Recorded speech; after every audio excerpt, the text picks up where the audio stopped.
Well, Congresswoman Hill's throuple, whatever that is, may not be the most egregious personal scandal, even within her own House caucus. FEC records show, for example, that in the past 3 months alone, Congresswoman Ilhan Omar has directed almost $150,000 in campaign funds to a company owned by her alleged lover, Tim Minette. Scott Johnson is an attorney. He blogs over at powerlineblog.com. He's an expert on Congresswoman Omar, and he joins us tonight. So, Scott, thanks for coming on. Tell us what this means. She's sending money to her boyfriend's company. Why, and is that legal? Well, I'm sure their relationship must have started on some kind of a professional basis, and that is his business. He's in political consulting and fundraising. But the question it raises is whether she's using campaign funds for personal purposes. And that harks back to her time in the state legislature.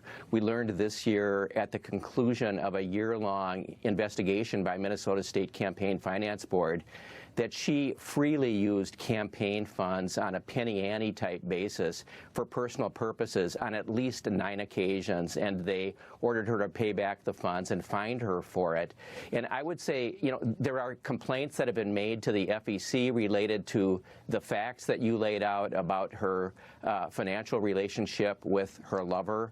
But the FEC isn't entirely a functioning agency, and I think it's going to take some time for that to play out. In the meantime, I'd encourage your viewers to take a look at what can be learned from this state campaign finance board investigation that incidentally discovered that she had filed at least 2 years of tax returns jointly with a guy who she's now married to, but wasn't her husband at the time, while she was married to her brother, whom she married in 2009.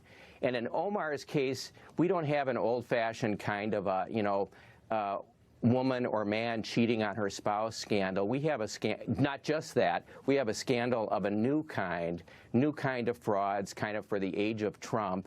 And in fact, President Trump talked about it with great point at the rally in Minneapolis. So it's of interest here. This Daily Mail, you covered this in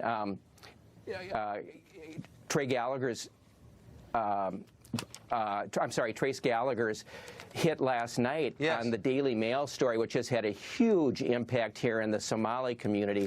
To my surprise, I've been talking to Somalis all day. This segment is live on my friend Zerda Sheikh's Facebook page tonight because of interest in the Somali community about this Daily Mail story that is a classic stakeout on her affair with this fundraiser. And I thought the story was more of the same. This is the second or third Daily Mail story, Tucker, on her affair. But this one had a photo of the guy carrying in what looks to be like a 6-pack of Stella Artois into their apartment in D.C. And that has really added kind of insult to injury, especially in the clan that her husband belongs to here, the Hawiya clan. That this thing has gone from disgrace and disgust. Exactly. I say, she is a fraud in every respect. She married her biological brother and lied about her identity to sneak into the country, it sounds like. I mean, there's certainly preponderance of evidence, Joseph. Scott Johnson, really the world's expert on this subject. We're grateful for your expertise. Thank you. Thank you for having me on, Tucker.